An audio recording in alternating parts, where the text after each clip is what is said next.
Hello students, welcome back to my YouTube channel Science Fantasy. Here we are doing chapter number 4 Carbon and its Compound. 10th class में हम 4 chapter कर रहे थे carbon and its compound. अपने last lecture में हमने discuss किया था वैलेंसी ऑफ कार्बन,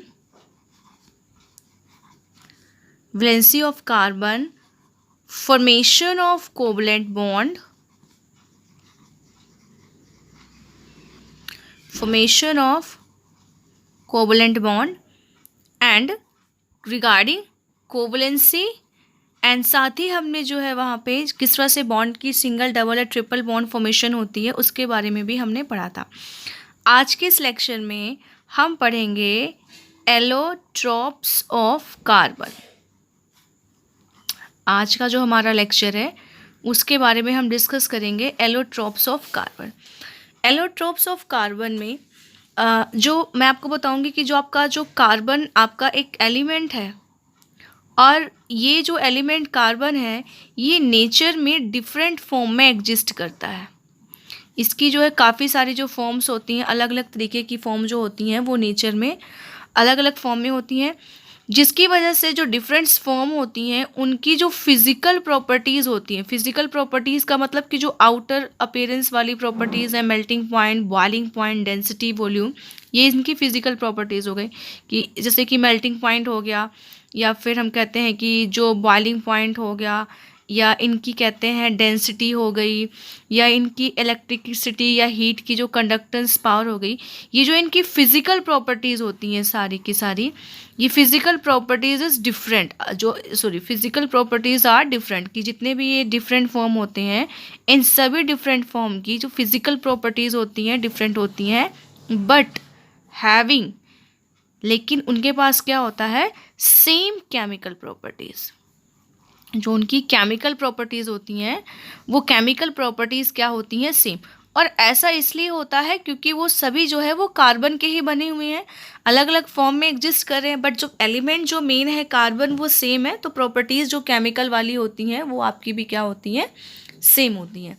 तो इस तरह से जो कार्बन डिफरेंट फॉर्म में जब लाई करता है तो वो क्या करता है, जो बॉन्ड बनाता है वो बॉन्ड जो है वो डिफरेंट तरीके से डिफरेंट बॉन्ड जो है वहाँ पे बनाता है. तो कार्बन के जो मेनली आपके एलोट्रोप हैं जिनकी हम बात करते हैं वो है आपका 3 तरह के होते हैं. एक है डायमंड, फर्स्ट वाला एलोट्रोप. दूसरा वाला होता है आपका ग्रेफाइट, और जो थर्ड वाला है, थर्ड आपका क्या है, फ्लोरीन्स. थर्ड फ्लोरीन है. डायमंड हो गया, ग्रेफाइट हो गया और फ्लोरीन हो गया.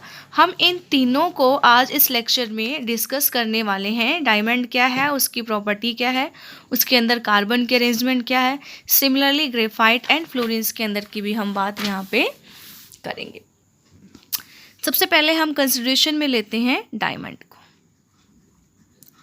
बेटा जो आपका डायमंड होता है, हमें पता है कि जो आपकी कार्बन है, इस कार्बन की जो वैलेंसी होती है वो कितनी होती है, 4 होती है. तो डायमंड के अंदर जो एक कार्बन होता है वो फर्दर 4 कार्बन से ऐसे कनेक्टेड होता है. यानी कि एक कार्बन जो है वो 4 अदर कार्बन से ऐसे कनेक्टेड होता है, 3 डायमेंशनली कनेक्टेड होता है और एक रिजिड स्ट्रक्चर बनाता है. 3 डायमेंशनल का मतलब जैसे कि अब ये कार्बन है वो एक से फर्दर ऐसे ही ये 3 कार्बन से और कनेक्टेड होगा. सिमिलरली आपका ये वाला 1, 2, यहाँ पे 3 और एक इधर कार्बन और हो जाएगा 4.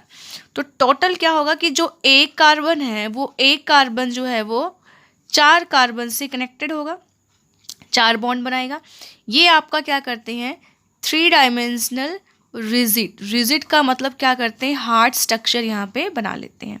जो एक कार्बन होता है वो अलग 4 कार्बन से, आप देख रहे हो कि कार्बन की वैलेंसी 4 है और एक कार्बन के पास 4 बॉन्ड बन रहे हैं. फर्दर ये ऐसे एक्सटेंशन में होता चला जाएगा. तो 3 डायमेंशनल यहाँ पे नेटवर्क स्ट्रक्चर बनाते हैं. 3D का मतलब 3 डायमेंशनल एक नेटवर्क टाइप का स्ट्रक्चर यहाँ पे बनाते हैं. और ये काफ़ी क्या होते हैं, आपके हार्ड होते हैं, बहुत ज़्यादा हार्ड होते हैं.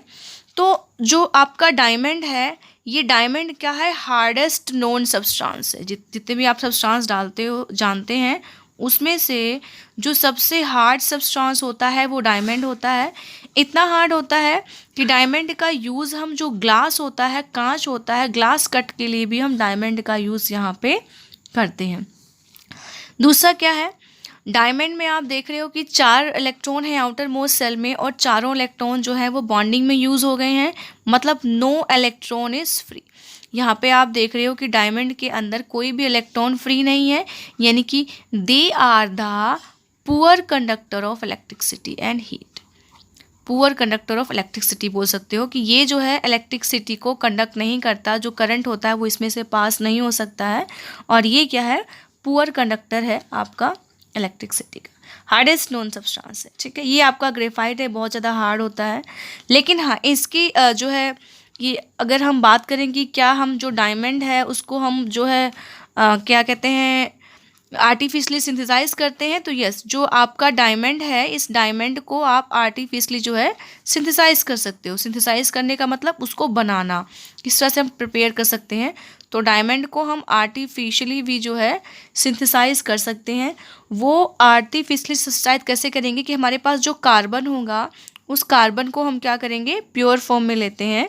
प्योर फॉर्म में लेने के बाद हम उसको क्या करते हैं, high pressure and high temperature apply करते हैं, तो जो कार्बन होता है वो किस में कन्वर्ट हो जाता है, डायमंड में, बिकॉज जो कार्बन है वो डायमंड की प्योरेस्ट फॉर्म यहाँ पे होती है।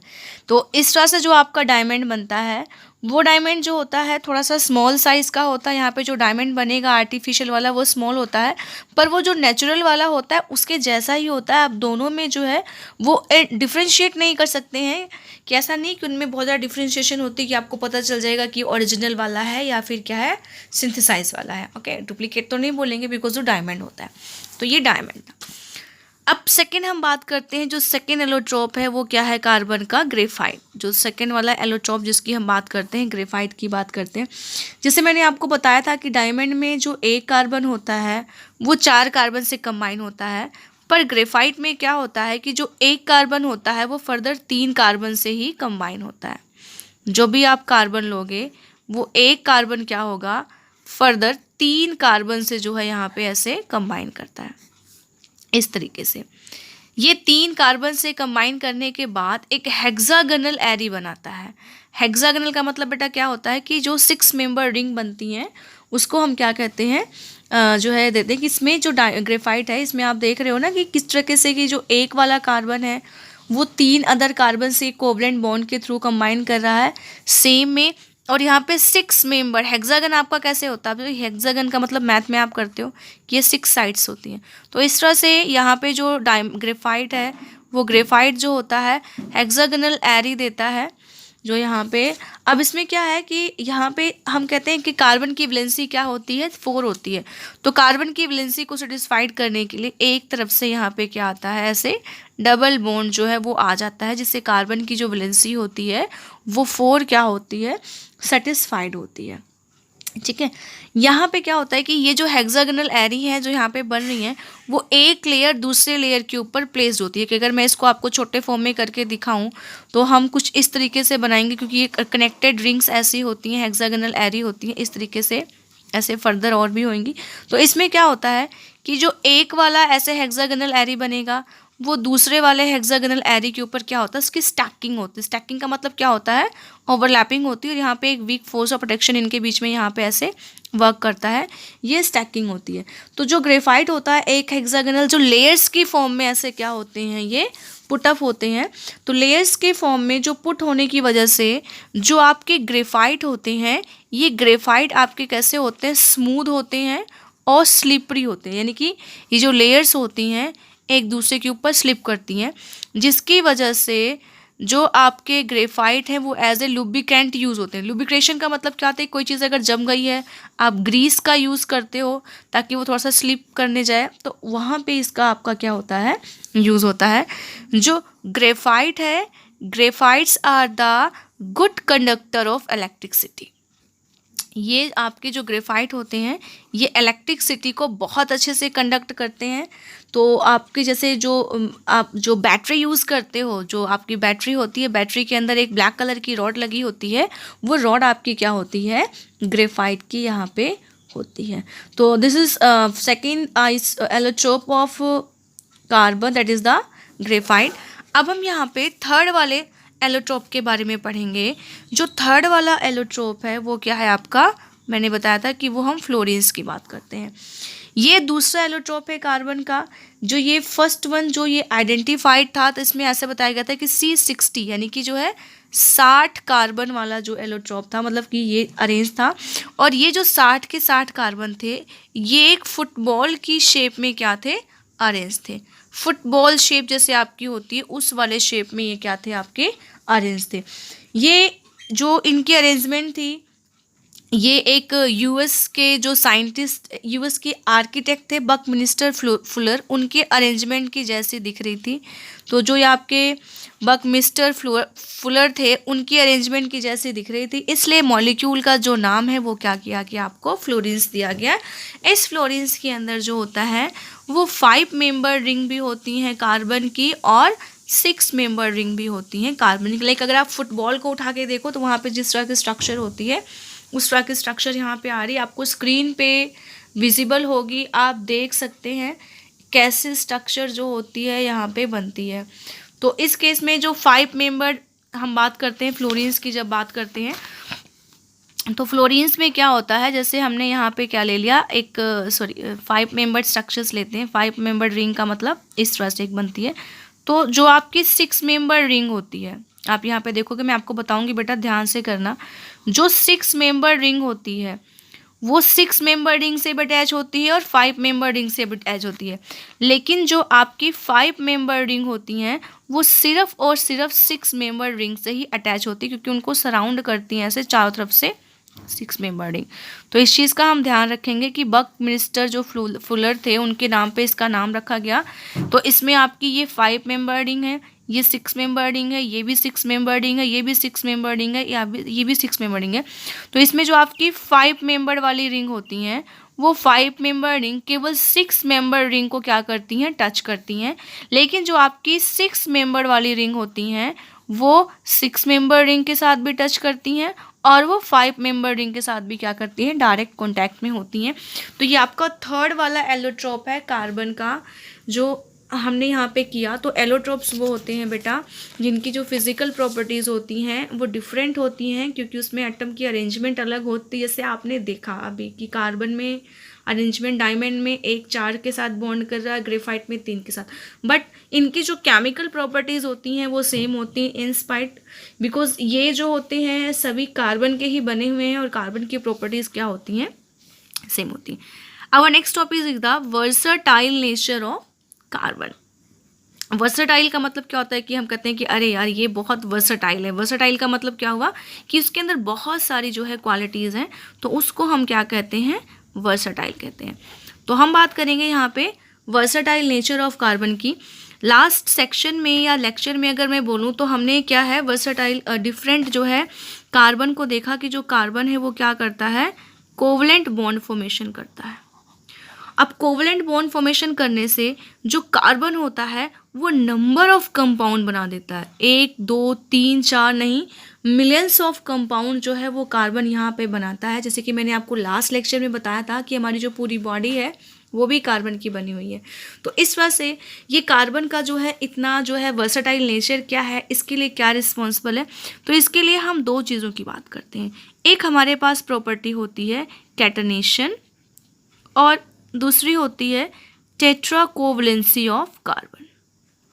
ये हम अभी जो है डिटेल में करेंगे, टेट्रा कोवलेंसी ऑफ कार्बन। तो 2 चीज़ें हैं, वन इज़ द कैटनेशन और दूसरा क्या है आपका टेट्रा कोवलेंसी ऑफ कार्बन। हम इसको डिस्कस करेंगे आगे डिटेल में। तो हम बात करते हैं कैटनेशन की। तो कैटनेशन में क्या होता है बेटा कि जो कार्बन होता है, कार्बन की जो होती है यूनिक प्रॉपर्टी होती है, या आप कह सकते हो कार्बन की यूनिक एबिलिटी होती है, किस चीज़ की, to form bond with other carbon, कि जो दूसरे कार्बन है उसके साथ, अदर कार्बन के साथ उसकी बॉन्ड बनाने की प्रॉपर्टी होती है, और जिससे क्या होता है लार्ज नंबर ऑफ मॉलिक्यूल जो होते हैं वो कार्बन के प्रोड्यूस होते हैं। मीन्स कि ये जो कार्बन होता है वो एक कार्बन के साथ ऐसे मतलब कंबाइन होता हुआ चला जाता है, और ये जो प्रॉपर्टी है कि कार्बन की जो यूनिक एबिलिटी है कि अपने जैसे दूसरे एलिमेंट के साथ, कार्बन के साथ दूसरे एटम कार्बन के साथ कंबाइन करने की जो प्रॉपर्टी है, उसी प्रॉपर्टी को हम क्या कहते हैं, कैटनेशन कहते हैं। और ये इसकी प्रॉपर्टी इतनी ज़्यादा है कि इसमें जो है कार्बन ऐसा नहीं है कि स्ट्रेट चेन में भी कंबाइन हो, ये आपका स्ट्रेट चेन में भी कंबाइन करता है। स्ट्रेट का मतलब सीधी वाली जो चेन है उसमें भी बनाता है।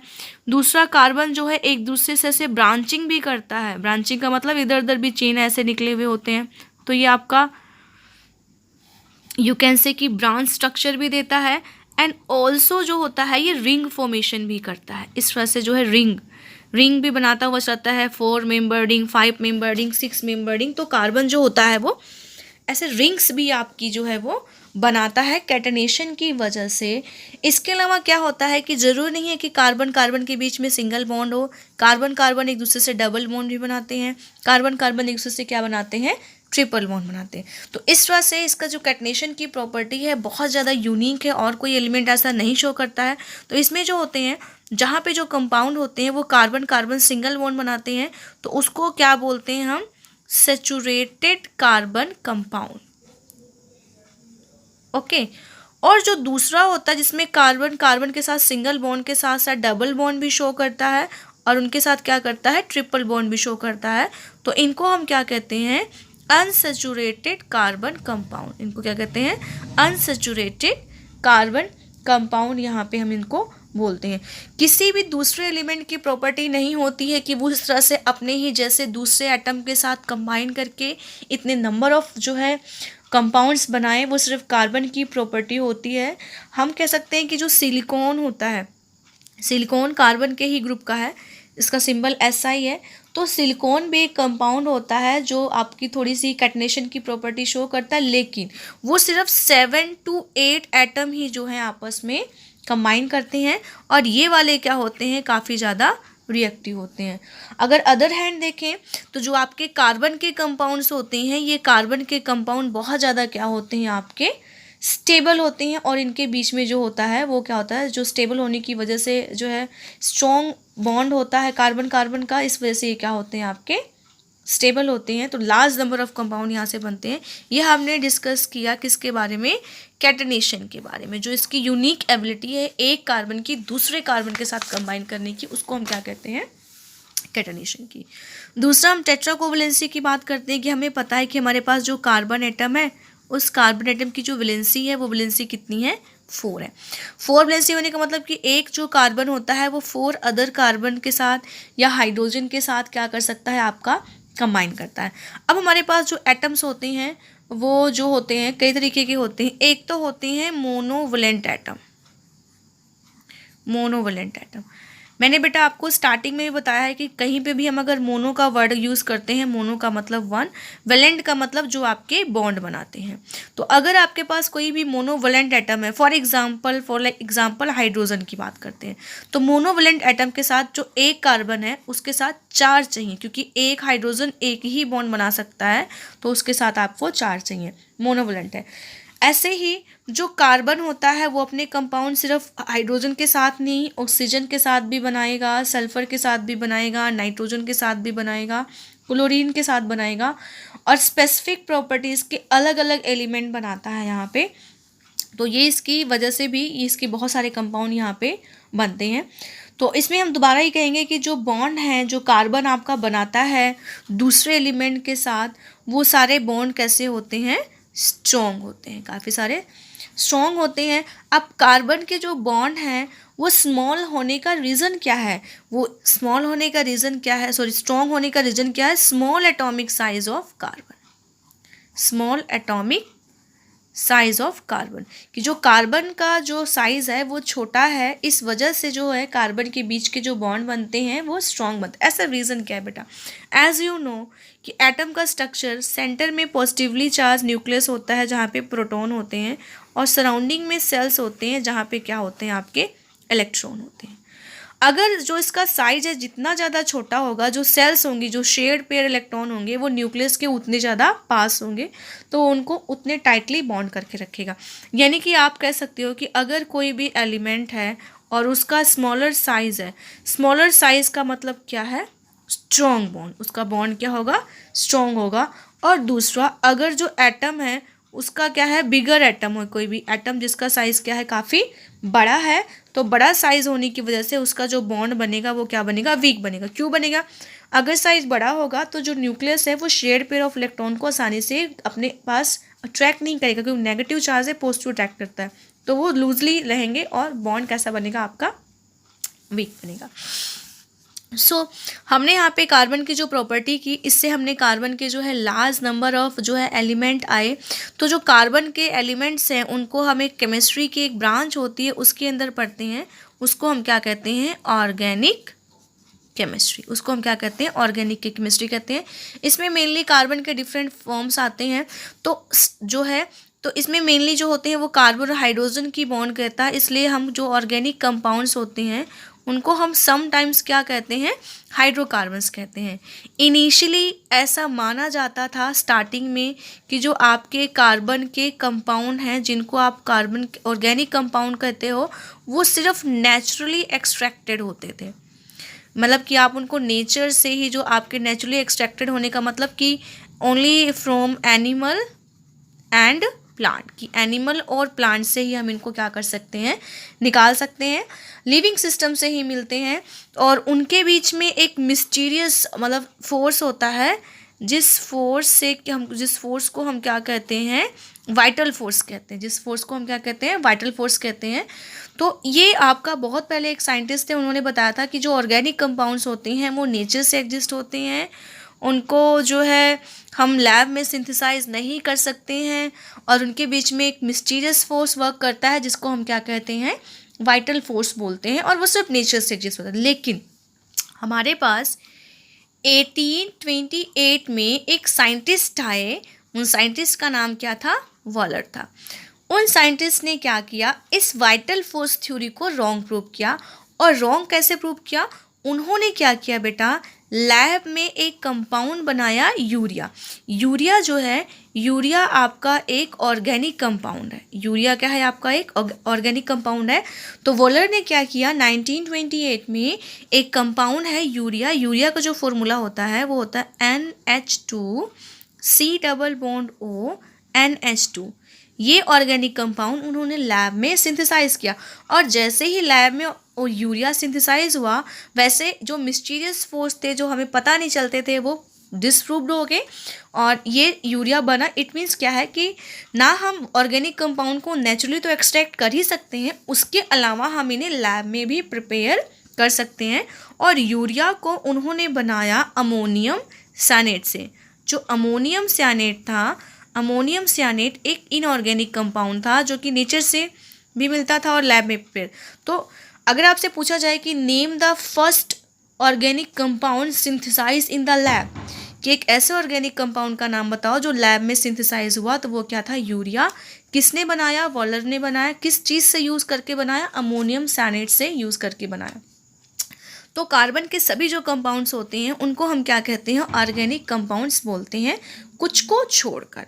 कुछ ऐसे भी कंपाउंड होते हैं जो कार्बन के होते हैं जिनको हम ऑर्गेनिक नहीं कहते, और वो आपके कौन से हैं, कार्बाइड्स, कार्बन के हैं पर ये ऑर्गेनिक के अंदर नहीं होते हैं। Oxides of carbon, oxides of carbon में लाइक कार्बन का डाइऑक्साइड हो गया, कार्बन का मोनोऑक्साइड एंड सो ऑन, ये ऑर्गेनिक नहीं होते हैं। ऐसे ही जो आपके कार्बोनेट होते हैं, कि अगर मुझे बोला कि कैल्शियम का कार्बोनेट है और ये कार्बन का कंपाउंड है, तो ये भी आपका ऑर्गेनिक नहीं होता है।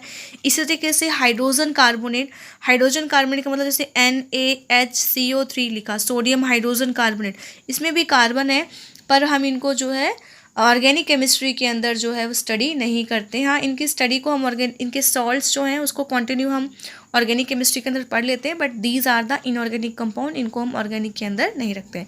तो this is all about today's lecture. Hope आपको समझ में आ गया होगा। इन केस स्टूडेंट्स अगर कोई भी क्वेरी रह जाती है तो आप मेरे को ले सकते हैं, एंड किसी भी टाइप की किसी भी क्वेरी के लिए आप मुझे प्लीज़ कॉन्टैक्ट कीजिएगा, कमेंट सेक्शन में अपने क्वेश्चंस डालिएगा, पर्सनली मुझे कॉन्टैक्ट करने की कोशिश कीजिएगा। सो चैनल को लाइक कीजिएगा, सब्सक्राइब कीजिएगा और वीडियो को शेयर कीजिएगा। Thank you so much.